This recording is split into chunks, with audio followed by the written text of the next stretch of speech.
protect us. My apologies. A gift from the land beyond. Cleanup sequence initiated. Take flight.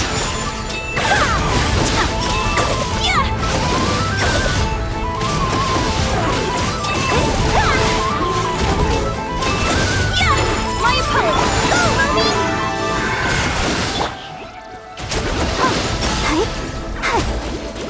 Installation chamber deployed.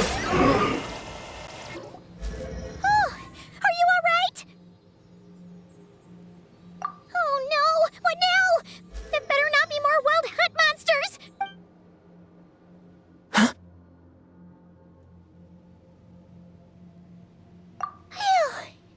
You scared Paimon stiff! She thought you were... Stop right there! Answer me this. The 2 letters I gave you, who are they for? 2 letters? Wasn't it 3? Okay. Well, Paimon's coolest naive expression doesn't appear to be an act. Hey! What are you trying to say? Wait, Paimon passed a test? Really? Huh! She didn't even realize she was taking one! You may dispense with your suspicions.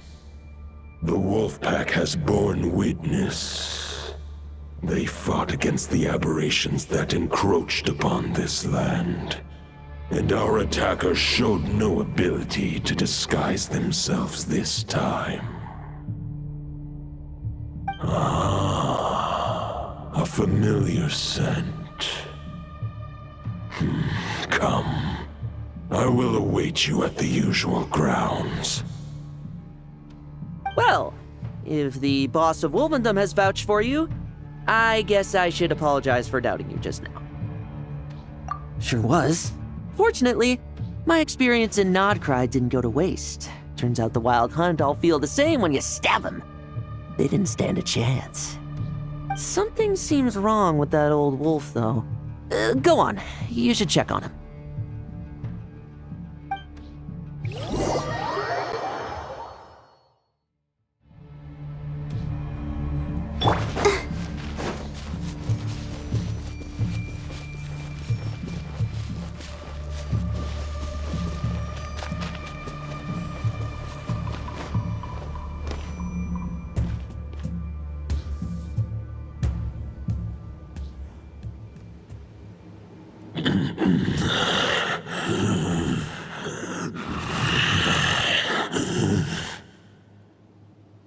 Lupus Boreas, not injured. Why so weak?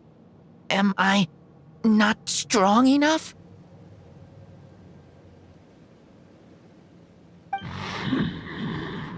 You are not to blame.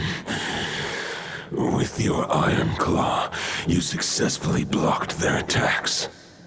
However, their assault went beyond the mere physical world. They followed my trail from the distant north across the ley lines. They sought to corrupt the territory I protect. But I shall not let them succeed without a fight. We meet again, human Lupical. So, are you saying that the wild hunt we just got attacked by came all the way from Nodcry to Mondstadt? How is that even possible? As you know, I stand before you as an incomplete being. I am but one remnant of the god Andreas' soul. The source of this turmoil. I can sense it. It lies in the north. It is the part of me that remains in Nodcry, from whence I came. Huh? Now Paimon's even more confused. How can you be in 2 places at once?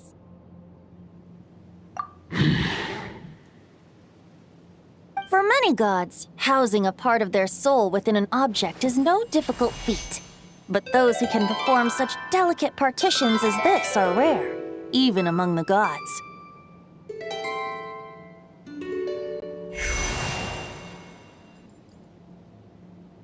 The Wolf King, Andreas, was particularly adept in this art. Otherwise, no remnants of his soul would have survived till the present day. Huh? The bard's back? Toadif Bard? What are you doing here? Maybe the god of Animo guided me here. For it appears that someone is in need of a tale from the distant past, and our wolf friend doesn't seem too keen on recounting it himself. Who better than a bard to do the honors? Lord Boreas, do I have your blessing to share this story? As you wish. Lupus Boreas wandered the frozen tundra and stumbled into the Seelie Hall. Enchanted by their song, tender as the dawn starlight, and curious about the ways of humankind, the wolf bade farewell to his home and set off for the city to the south. As the high tower crumbled and the fierce winds fell silent, Lupus Boreas, who once had hunted with the storm winds himself, looked within and inquired, was the shelter he provided for humanity really any different from that given by the reclusive king in his tower?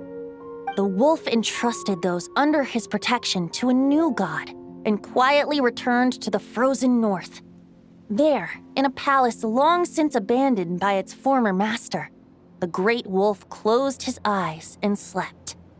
500 bitter winters passed, then 500 equally frigid springs. He slumbered undisturbed until a night stumbled in from the cold, just as Lupus Boreas had once done at the Seelie Hall, and awoke him at long last.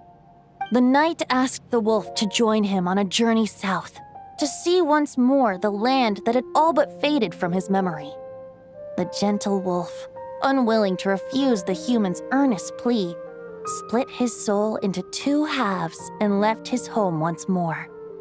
Seeing how the ice and snow had given way to verdant plains, hearing the laughter and song that now filled the once somber city, the aging Lupus Boreas turned to his friend, the god of Animo, and remarked, "So, this is the world the humans dreamed of." Though the night's journey was not yet over, the wolf chose to bid farewell to his companion here. He had written the end to his story. What knowledge he had been gifted flowed into the land. Everything he was, he gave unto the world. Well, that's how a bard would tell the tale. Lord Boreas, is there anything you'd like to add? There is no need for you to ask that question. So that's what happened. You returned to Mondstadt with that knight 1,000 years ago, and then, for the sake of the new Mondstadt, you... You need not feel remorse on my account. That was my answer, my decision. If anyone should feel regret, it is the part of me who remained in Notcry. I fear Andreas has not found peace in his heart even to this day. That is surely why those vile aberrations were able to exploit his weakness, sowing the seeds of all the turbulence that has ensued. But we followed Boreas' trail in Nodcry. We investigated and discovered no signs of instability. Andreas should still be slumbering by the lakeside. Perhaps all the recent turmoil in Notcry has had unforeseen consequences. And there's more. I detect another familiar scent from across the ley lines. A scent that reeks of blood.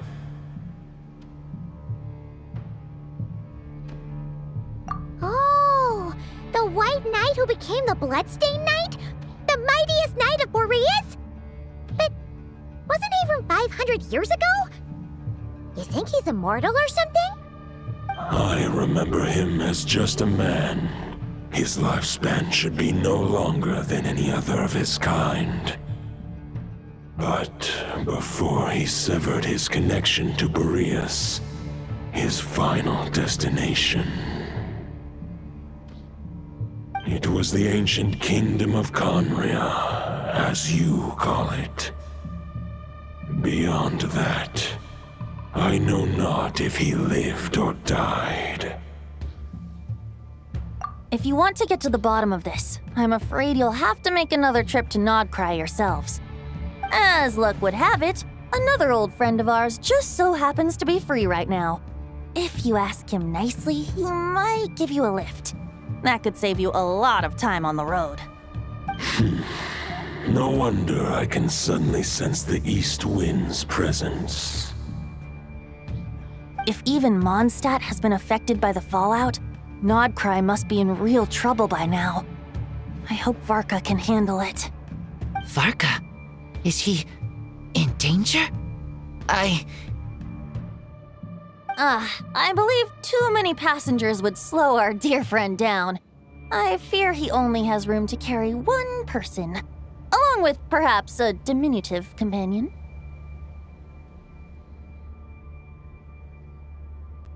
All right, wish it could be me, but I accept that we should send our strongest warrior to fight Nodcry's battles. I'll stay here and deal with any wild hunt that try harassing Mondstadt. It'll be a good chance to try out some new moves. I stay in Mondstadt too. With Traveler's help, Varka will be safe. Razor, give me your iron claw.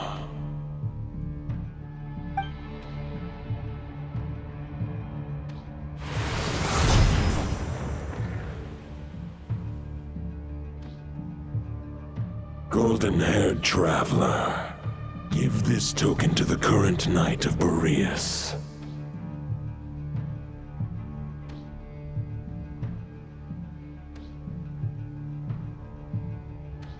It is a wolf spirit. It contains my power and thoughts. Though I have given him a piece before, this should bring him new strength. The Dominator of Wolves once bestowed the power of his soul upon his pack, strengthening their hearts and sharpening their claws and fangs. But human hearts and flesh cannot bear the soul of a wolf directly. It would be akin to forcefully merging a human and a wolf into one being. They would descend into chaos. To prevent the entanglement of souls, the most I can do is temporarily house my power and thoughts within claws and fangs wrought of steel. Although, truth be told, that knight does not lack for power. What he needs more is the thoughts within. But I shall leave this for him to explain. The Great Wolf King of the North remains strong for now. Besides, do I not have the protection of my Lupacol? I will protect Lupacol. The North and Varka, I leave to you. Just give me the word whenever you're ready.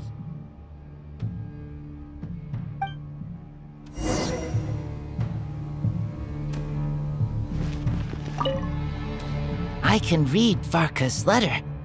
I will try my best to write a reply. Wolf's claws make poor instruments for writing human words. But that token will suffice to convey my thoughts.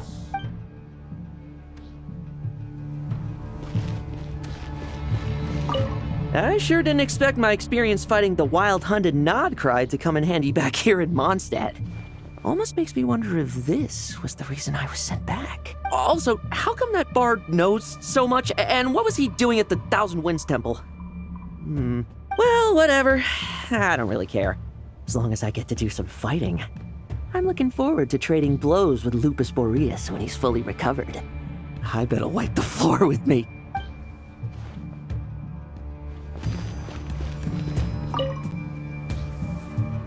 Any questions before you set off? Better ask now. You'll probably have to hit the ground running when you get to Nodcry. The root of this turmoil lies with the remnant soul that Andreas, dominator of wolves and god of the north wind, left in Nodcry. He once left Nodcry and braved the blizzards to confront the god of storms and claim the right to rule.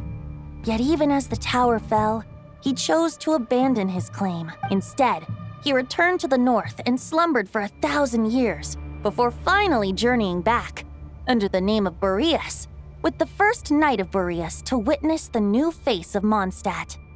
When the wolf spirit could no longer maintain his physical form, Boreas chose to pour his power into the ley lines. With that, he became the North Wind of Mondstadt, as he is still known to this day. Any questions before you set off? Better ask now. 500 years ago, Roland seemed destined to become the mightiest knight of Boreas ever to have lived. But he was too pure of heart. He believed firmly in his own ideals of chivalry, vowing to eliminate all injustice from the world. But the world had never been perfect and pure, nor would it ever be. Neither his mentor, the wolf pup Rostam, nor the Grand Master, known as the Lion of Light, could persuade him to temper his obsession. But what was the scent that reeks of blood that Lupus Boreas sensed? And what is its connection to Conria and the Abyss? Perhaps you will uncover the truth in Nodcry. Any questions before you set off? The soul of a wolf is as unyielding as ice, and Andreas is a master of molding and shaping it. His people once drew great strength and wisdom from the wolf spirit. But human hearts and flesh cannot contain the soul of a god. Attempting to place the wolf spirit in a human vessel would slowly devour their sense of self, even if Lupus Boreas did not intend for that to happen. That's why Lupus Boreas developed the technique of imbuing weapons with his soul. It is his way of blessing his human Lupical with the wolf spirit's protection. In fact, there is an ancient song that tells this tale. A weapon once of common iron, now through friendship turned divine. Twixt man and wolf a bond was made, a power born within the blade. As much as he might claim not to accept humans, his actions sing a different tune. Oh, but keep that little observation between us, will you? Any questions before you set off? Better ask now. You'll probably have to hit... All right, over to you, Dvalin!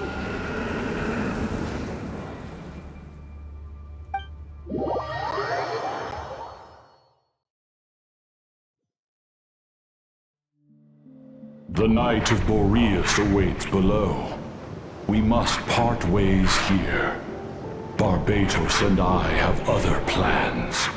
We will meet you again later. All right. Hey, wait. How are we getting down?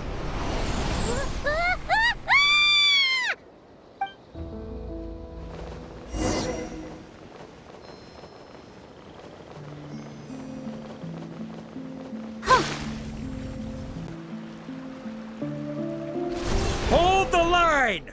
The enemy's on the brink of collapse! Grandmaster! It's...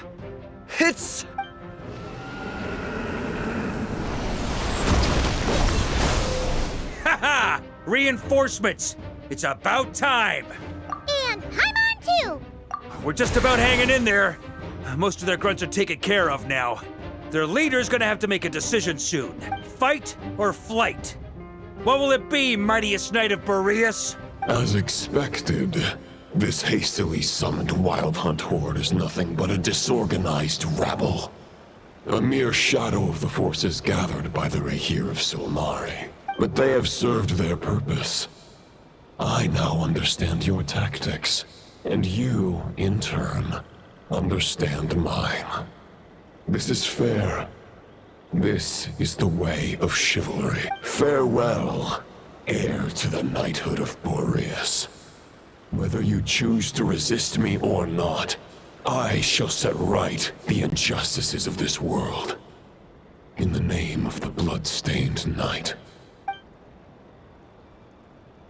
Guess they're retreating for now. So that Wolf of the North lookalike, that was Andreas? But why would he be leading the wild hunt? And why was he talking about the bloodstained night? Ugh, forget that. We can save the details for later. He was the enemy boss, right? Are we just gonna let him get away? Ah, there's no point chasing after him. We've crossed blades already, and it ended in a stalemate. Right now, there's nothing we could do about him. True. We're still not certain of his true identity, but whether he's a god corrupted by the abyss or a legendary knight, killing him might be just about possible, especially now that you're here. The difficult part is, we can't kill him right now. Huh? What do you mean? Is he immortal or something? No. Judging from our skirmishes so far, I don't think he's got any special abilities of that caliber. Nor does he have the ridiculous level of power wielded by the Five Sinners. But, compared to Rerir, our current foe clearly has a better understanding of how to exploit Nodcry to his advantage, particularly when it comes to Andreas' remnant soul.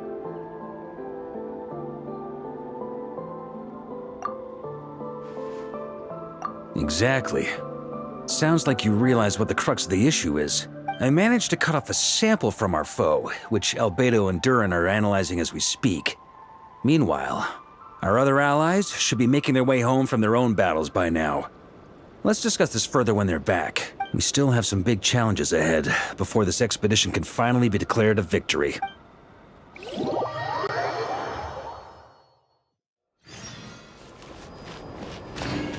The meeting's probably gonna be in the biggest tent, right? Looks like a bunch of people are there already. Why don't we go chat with them? Hey, good to see you again. Oh, Boss Sneff asked me to pass on a message. She went to see Lauma and Columbina at the Frost Moon Scions. Apparently, there haven't been any changes to that space the Rahir of Solnari's in. That means the recent wild hunt attacks have nothing to do with Rerir, right? Whew, that's a relief. Paimon doesn't fancy facing him again. They're keeping a close watch on it just in case. With so many moon experts on the case, we're in pretty safe hands, huh? Oh yeah, Lauma and Columbina asked me to pass on a message too. Focus on the enemy you are facing. The moon will protect you all. Huh, you know something? These Knights of Favonius are paying me a pretty nice sum to deliver a few simple messages. Oh, Varka's a generous guy.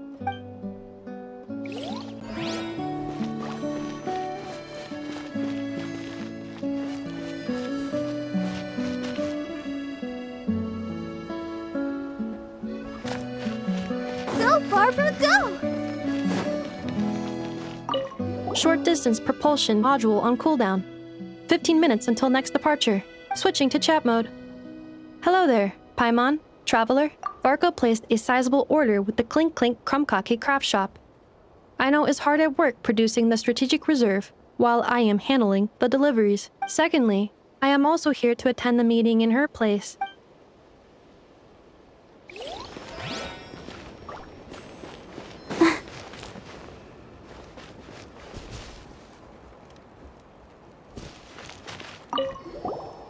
Huh? Flint's! Paimon thought the Lightkeeper's rep would be Itlua or Nikita. You're quite right. However, Itlua and Nikita are both busy organizing the Ratniki's region-wide response to the recent attacks. And since I'm well acquainted with everyone else here, I was the one they recommended to attend the meeting. Sometimes you don't get a choice when there might be consequences down the line.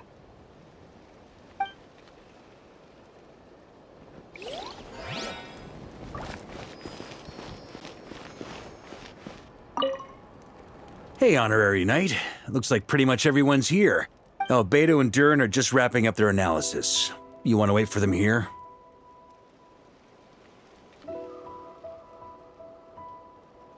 Great. While we're waiting, could you update me on the situation in Mondstadt?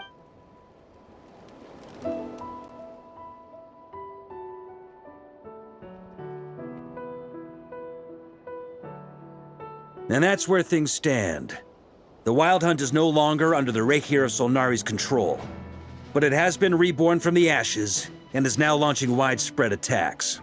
Intel from the Frostmoon Scions and the Curatorium of Secrets corroborates this.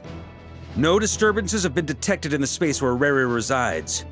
What we are facing here is a completely new foe. Summarizing current situation. To confirm, the present leader of the Wild Hunt is the creature resembling a wolf.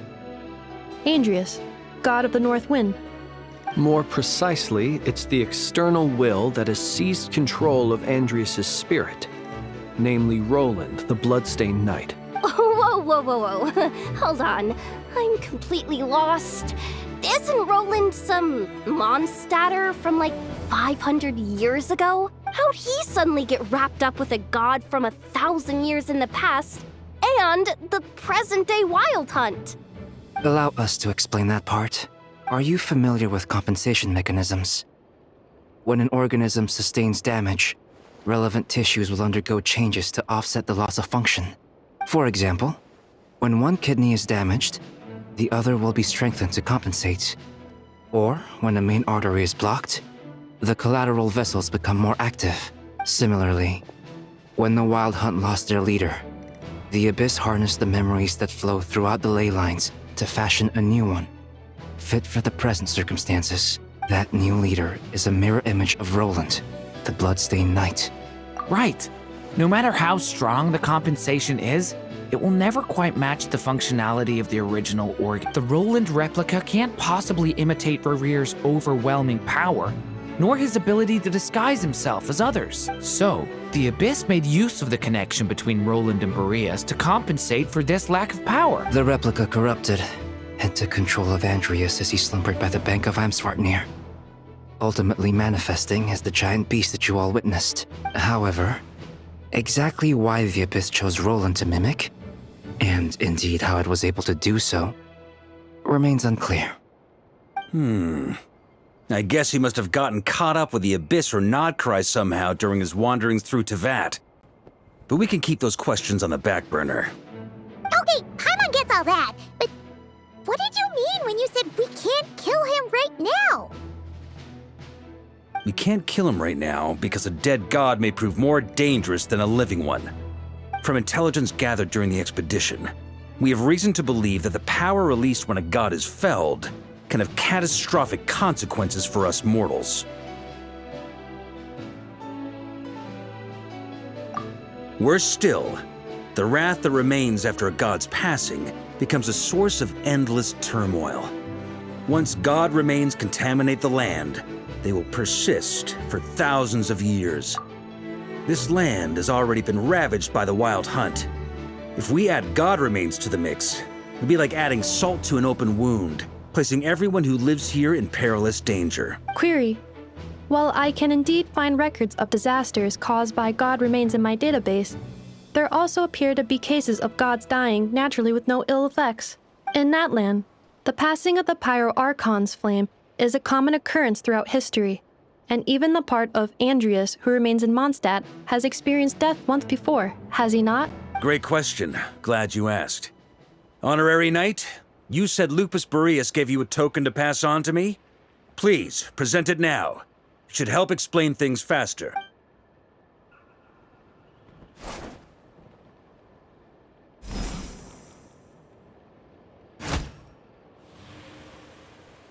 Come forth, Boreas!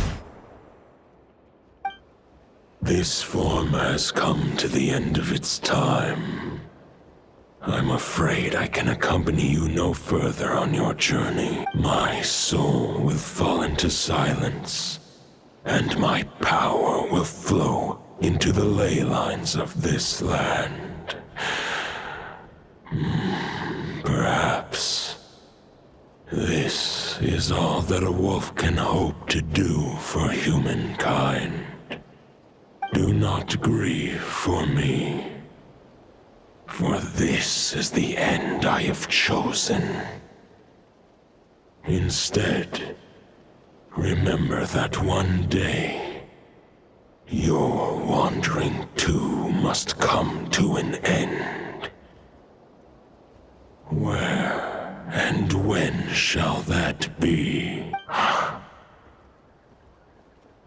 final wish before I slumber.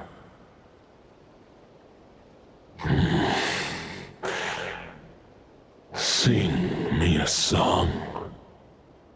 That melody you so often hummed in the taverns.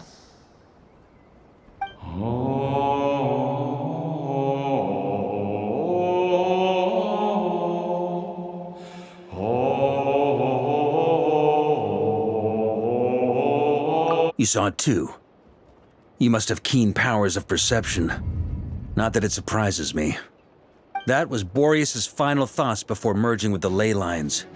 It's the reason Mondstadt remains unharmed by his god remains. In his final moments, he made a choice to give everything he was to the ley lines. All to protect Mondstadt from harm. Sounds like Andreas spent thousands of years searching for his place in the world, too. Yes. And now our task is to return the answer he found, the decision he made, to Andreas' heart. Only then can he break free from the corruption and control of the Abyss, and make that decision once more. I see. I would say that planting thoughts inside the mind of a god sounds a little far-fetched, but since it was his own wish to begin with, it sounds feasible to me. Wait, we already have a perfect solution? Then why are we even having this meeting? Let's go do this thing! Ha ha ha. If only it were that simple. Unfortunately, this one thought alone is unlikely to be powerful enough to break through the Abyss's control and reach Andreas' heart. We need to find a way to make the thought within this sword stronger and more resilient. For now, Boreas needs all his remaining strength to fight against the abyssal corruption to Mondstadt's ley lines. He can't afford to send us any more of his power. However, since his form was unstable during his journey with the first Knight of Boreas, many wolf spirit fragments were left behind along the way. If we can collect those fragments, we can use them to strengthen the decision to merge with the ley lines. So we need to retrace his steps and look for random fragments? But they could be anywhere between Nodcry and Mondstadt. It'll be like looking for a needle in a haystack. You don't need to worry about that. There's a few fragments left to gather in Nodcry, but apart from that, most of them are already inside this sword. I've been collecting them during the whole expedition. Huh? Wait, really? I mean, it's an expedition, not a stroll in the park. Each step of the way, we've been hard at work planning for every possible contingency. Not just the wild hunt in the Abyss, but ancient gods remaining in Nodcry. Sounds like this plan was a long time in the making. It's almost as if you foresaw the future. As a matter of fact, I did. I caught a glimpse of fate's reflection. But I can't take credit for it. It was all thanks to the help of a few friends. Still, all I foresaw was that an abyssal calamity was brewing in the north. Had I known more, we could have saved a lot of energy. Instead, we've had to make best guesses, prepare for every possible scenario. If all that preparation went to waste, all the better for it. But anything that proved useful, we knew we'd be grateful for down the line.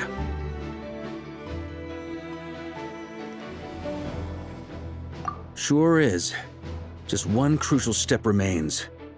We need to gather the last few wolf spirit fragments scattered around Nodcry, and use them to make the thought within this sword as strong as it can possibly be. According to what Boreas told me before we left Mondstadt, his form was at its most unstable at the beginning of his journey. That means the fragments here should be the most powerful ones. But of course, we've been tied up fighting battles since the day we set foot in Nodcry. First with the Wild Hunt, then with the Doctor. So, it wasn't until recently that we were finally able to confirm the status of the wolf spirit fragments. We now know there are 3 left to find. Okay, so 3 more mini expeditions to go. I managed to gather 1 fragment before Roland reappeared. I also have a confirmed location for the second, which I'll take care of in short order. As for the 3rd fragment, we've identified a general search area to focus on, but we'll need all hands on deck to pinpoint the exact location.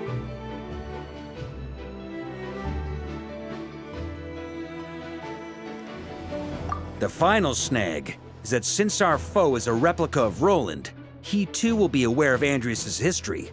He's sure to try and sabotage our plans by any means at his disposal. So everyone needs to bring their A game. With our foe being from Mondstadt, it's our duty as Mondstadters to defeat him. And since the Wild Hunt is involved, the Lightkeepers will provide their full support. The Clink Clink Krumkake craft shop will also help in any way we can. So what do they need me here for? Wait, I think maybe I signed a contract at some point. Didn't exactly scrutinize it though. I mean, who actually reads those things anyway, right? Ah, great. Knew I could count on you all. Lastly, our friend from the Curatorium of Secrets will provide intel and relay battlefield communications. Looking at you, Yehoda. So, you'll be darting back and forth across the battlefield, dodging the Wild Hunt and the shadow of an ancient god. I'm impressed by your courage, Miss Yehoda. Rating for Yehoda updated. Higher quality ingredients will be used to prepare your future meals. Darn it! I should have known this payday wouldn't come that easy. I'll deal with the second wolf spirit fragment, which we already know the location of. The moment you make any progress with Fragment 3, be sure to give me an update. Traveler, could you join me in retrieving Fragment 2? I have a feeling that your unique constitution might come in handy.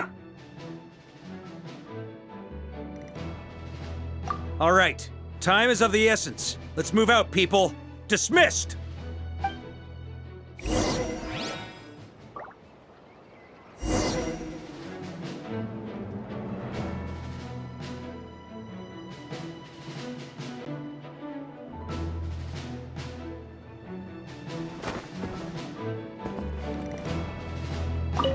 Remnant fragments of an ancient god. Thoughts stored inside a blade. Maybe I'm overthinking this, but I suspect there is more to Mr. Varka's plan than what he's revealed to us so far. Then again, the enemy can harness the Wild Hunt to spy on us wherever we go. As our commander, I'm sure he has his reasons for choosing not to tell us everything.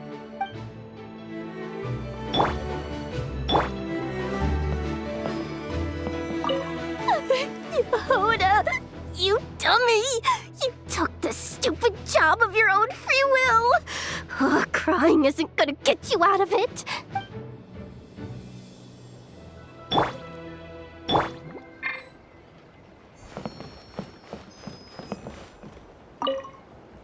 Speaking of contingency plans, I now recall that Varka also made a contingency plan when he asked me to deliver that letter. Perhaps I should ask Aino to prepare some additional backup modules for me.